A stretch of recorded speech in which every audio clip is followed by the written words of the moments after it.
This video was brought to you by Ground News.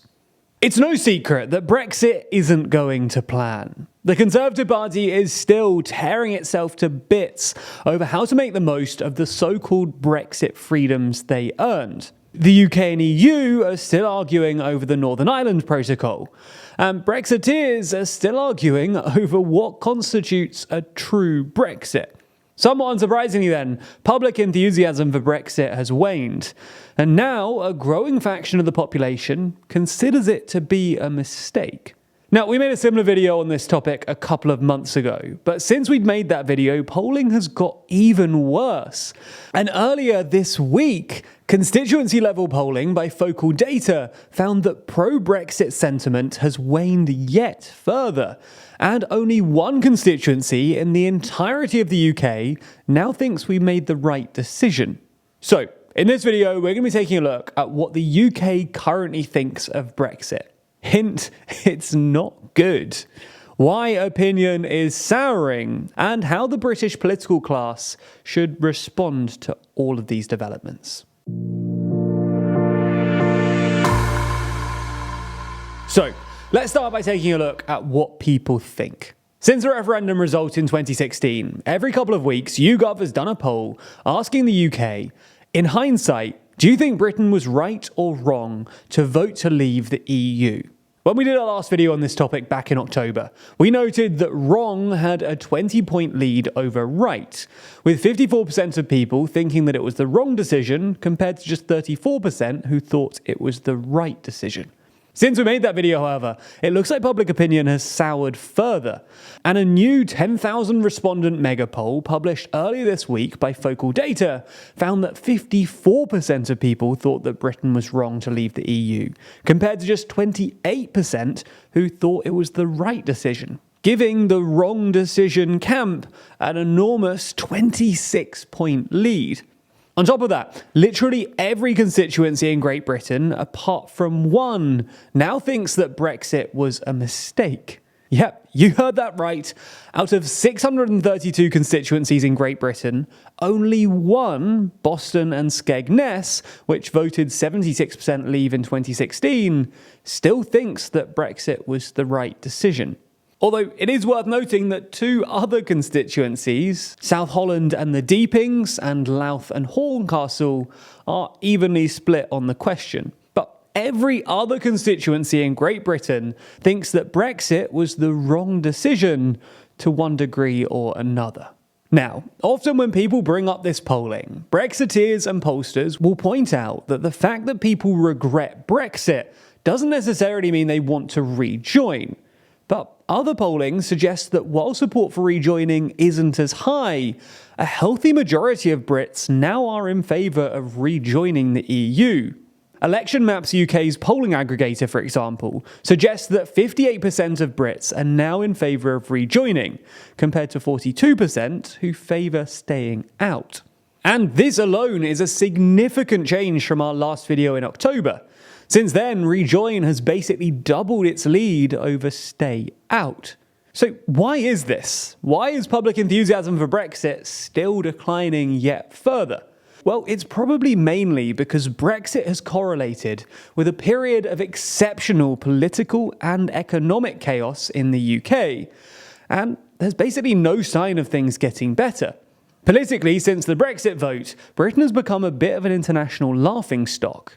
We've gone through 4 prime ministers and 2 elections in just 6 years, and the ruling Conservative Party has been beset by vicious infighting between more moderate One Nation Conservatives and the hardcore Brexit wing of the party.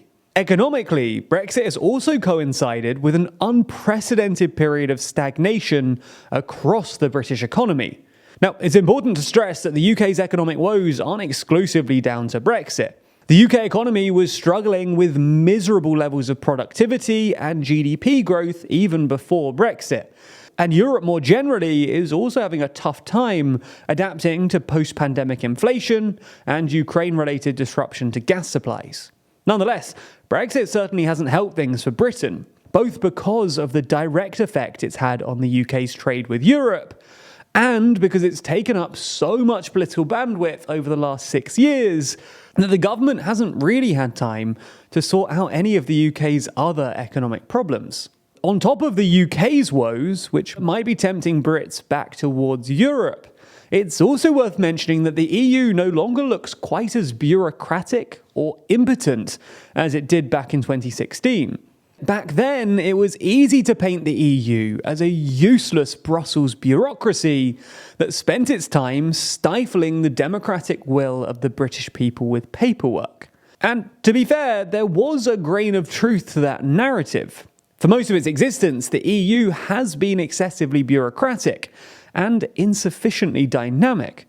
However, in the last year or so, that has definitely changed, and the EU has responded remarkably well to the various crises which have affected Europe. With COVID, the EU relaxed its attitude to debt sharing to agree to a new recovery fund, which includes so much money that countries like Italy are genuinely struggling to use it all. While with Ukraine, sanctions and weapons deliveries have been coordinated at the EU level, and the EU has displayed remarkable unity throughout the crisis, which is one of the main reasons that Ukraine is so keen on joining the bloc in the future. Somewhat unsurprisingly then, Europeans' attitudes towards the EU have drastically improved, with majorities in most European countries approving of the EU's handling of recent crises and optimistic about the prospects going forward, according to the latest Eurobarometer polling. So perhaps it's not unreasonable to assume that the EU's newfound geopolitical significance has increased Bregret among Brits. And regardless, it's definitely harder for Brexiteers to dismiss Brussels as just a stuffy bureaucracy. So, if those are the reasons that Brits are becoming more keen on Europe, how should the British political class respond to all of this? Well, to be honest, Sunak is in a tough position. The obvious move, given that people are less keen on Brexit, would be for him to soften his position and maybe move towards a deeper trading relationship with the EU. However, this is difficult for two reasons. Firstly, it opens up political space to the right of the Conservatives, which could be exploited by, say, a new Nigel Farage party promising to do Brexit properly. And it also risks upsetting the Brexit wing of the Conservative Party, who usually end up getting their way when it comes to issues like this. This perhaps explains why the government is still going ahead with the retained EU law bill, which would wipe nearly 4,000 pieces of legislation off the statute book, simply because it's derived from EU law. As we discussed in a previous video, this is obviously a terrible idea, and reports from a couple of months ago that Sunak also wanted to ditch the policy suggest that he knows that, because it would annoy the Brexiteers in his party. On the other side of the Commons, when it comes to Labour, this polling also makes life a little bit difficult for Starmer. So far, he's played it safe on Brexit, ruling out anything which could be construed as too Remainery, which is why he's explicitly ruled out rejoining the single market. However, if public sentiment towards Brexit continues to wane, he'll have to make sure his decision doesn't become too, Brexity. Because then he'd be opening up space for, say, the Lib Dems to come in and promise rejoining, as well as him risking alienating the large and growing faction of the electorate who actually would quite like to rejoin the EU. This topic continues to be contentious and risky for all sides then. And even years after the vote, it seems that some people can't even agree to the facts of the situation, let alone what we ought to do next. And this isn't helped by the fact that we all know that algorithms work behind the scenes to determine the information that we see online, which is clearly a problem. However, Ground News was created to give you access to as many diverse opinions as possible.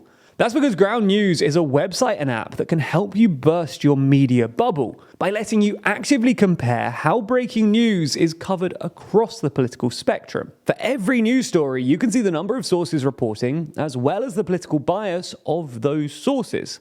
And that's important, because the same story can take on a totally different meaning depending on how it's being framed. And this becomes really clear when you use their blind spot feature, a newsfeed dedicated to the stories that are disproportionately covered by one side of the political spectrum. Here you might discover information that challenges your perspective, or simply helps you understand someone else's media reality. You can even keep track of your personal daily reading habits with a personalized dashboard that shows you tons of stats about where the news you're reading is really coming from. And that makes it a really fascinating way to read the news, and quite unlike any other news app out there. And to give it a try, you should head over to ground.news/TLDR. There you can subscribe to get unlimited access to all of their features and support an independent news platform working to make the media landscape more transparent.